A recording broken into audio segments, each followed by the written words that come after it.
right now. Opportunities. Here's my problem. They don't look right. They look like challenges. I don't want an opportunity that looks like a challenge.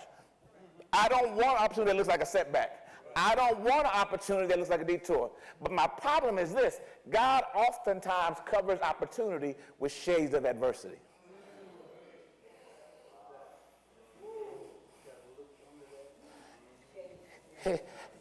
He colors the opportunity dark. Yes, you can have that promotion, but you're going to do something. Yes, you can have that house, but you're going to have to go through something. Yes, you can have that job, but you're going to have to file. You're going to have to file submit to somebody. Yes, you're going to have this. Am I making sense?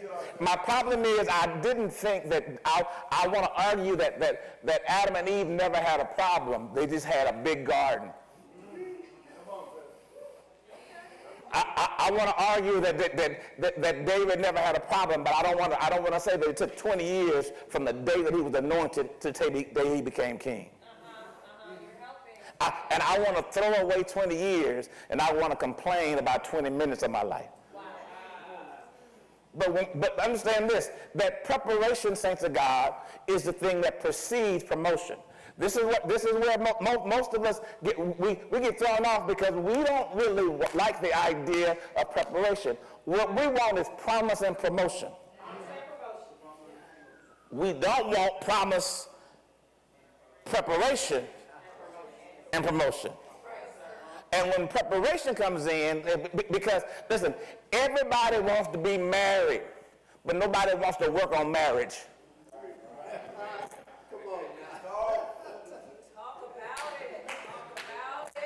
Oh, see, I got quiet on one side, didn't it? Everybody want to be married, but you want to work on marriage. Everybody wants a kid, but you don't want to work on being a parent.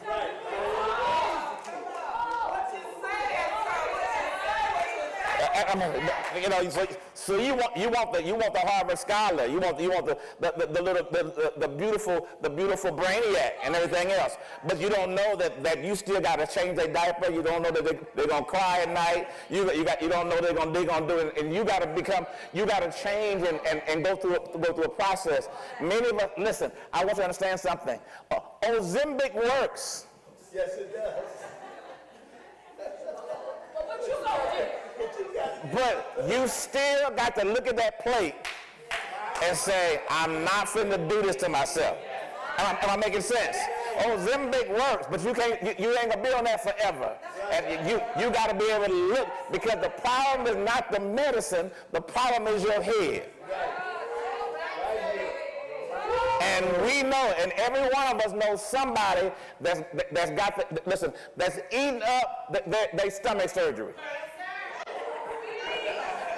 They got a gastric bypass, and they done bypassed the bypass. Because the problem wasn't the size of their stomach, the problem was here. Am I making sense? Am I making sense to anybody?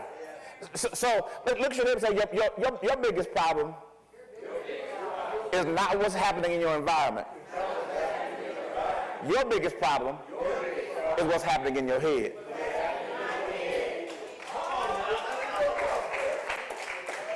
Preparation precedes promotion. Joseph had to prepare. Joseph got a dream that he was going to be in charge, right? But he didn't in his dream have anything about Potiphar's house. He had nothing about his brother throwing him in the pit. He had nothing about him going to prison. He had nothing about any of that. Am I making sense? But he had to be thrown in the pit.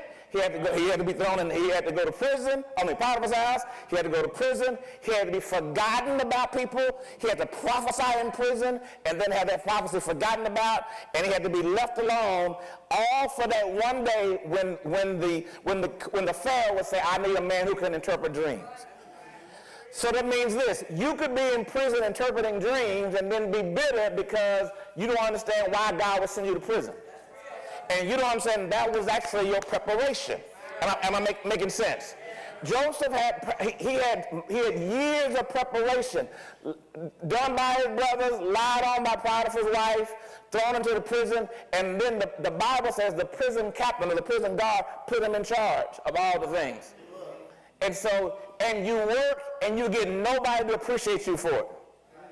Somebody else is getting the credit for all your work. And you say, this is demonic.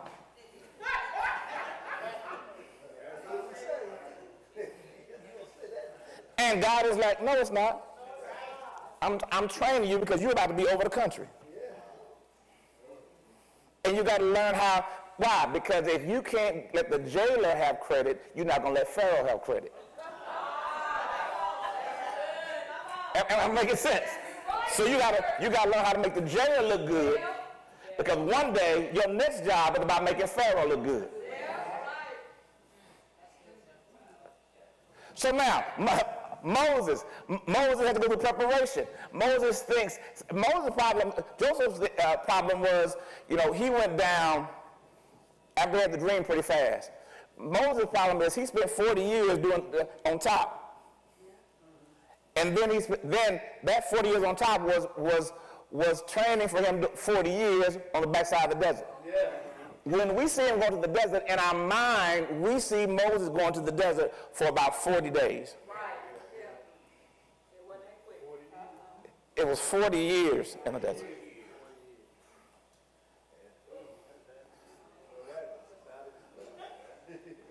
He was 40 when he left Egypt.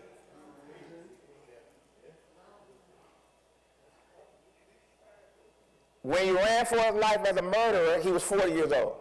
He spent 40 years in the court, eating the best, eating the finest.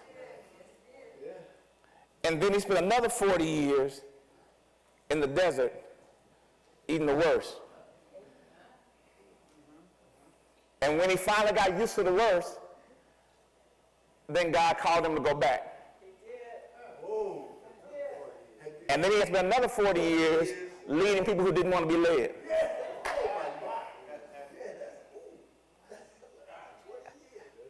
And that was promotion.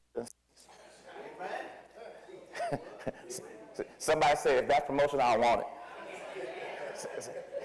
Moses. So Moses, and then David. David was anointed king, and then he is told immediately after the oil is run down. Could you imagine his brother see the oil run down, his dad see the oil run down, the prophet is prophesied over him? That you and I would think that now that God has seen, I am the anointed one, that my next step is to walk into the kingdom and now be the king. And my next step was to go into the field with my anointed self. How do you serve while being anointed? That's a question for most of us. The reason why you can't go to the top right now is because you don't know how to serve. And since you don't know how to serve, God will take you with your anointed self and then say, now go back there and fold them chairs.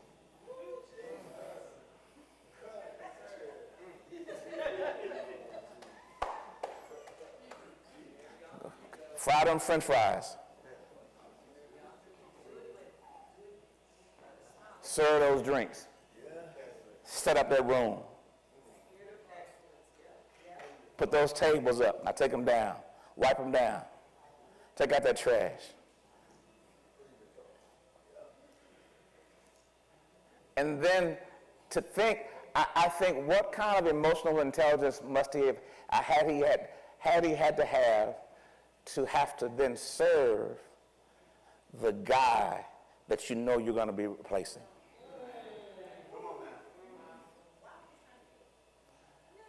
You gotta watch him in his vulnerability, in his having mental illness issues. And you gotta sit there, not just while he's throwing spears, while he's going crazy. And you cannot reveal none of his idiosyncrasies to anybody. He's trusting you to cover him. And you're looking at him and you're thinking, I'm going to replace you. But God hasn't released me to replace you. And then I'm going to now let you throw spears at me. And while you're throwing, I'm going to move and keep playing. While not putting you out. And then when I have a chance to kill you, and my friends tell me I should kill you, I then have to honor God's position. This is what I'm saying to many people. I said this yesterday to my 90-minute workout leaders, because everybody always asks the question, how do you serve leaders who are ignorant and stupid? How do you serve leaders who are wrong? And I said, faithfully. Wow, see how quiet it got? Oh, I didn't get no. I look at everybody like this. Because Romans 13 says every leader who is in place, every authority who's in place, it says God put them there. So if God put them there, even with my disdain for their leadership and my inability to appreciate their methodology, then what I have to do as the next in charge is learn how to serve them faithfully, even when they commit atrocities.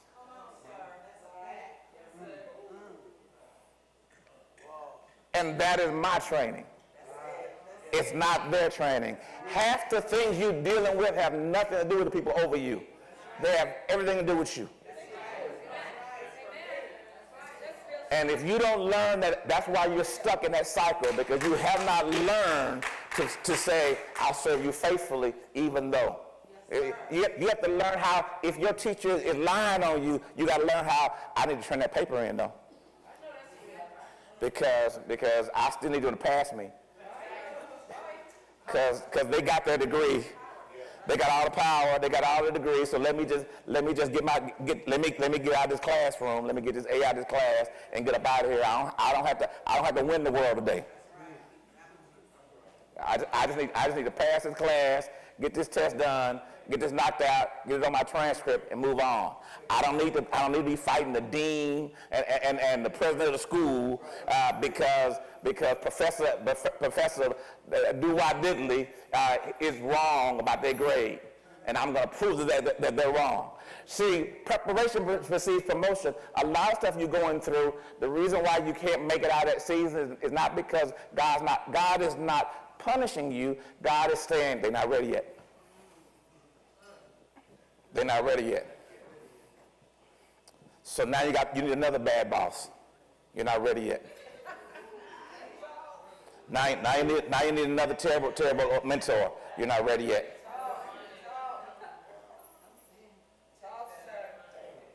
Yep, you gotta listen to that teacher, and she's lying, and you know she's lying, but you still need her to pass to give you an A on that paper. Turn the paper in. Take the test. So it's quiet. Preparation precedes promotion. Am I making sense to anybody? Now. Thank you for worshiping with us today.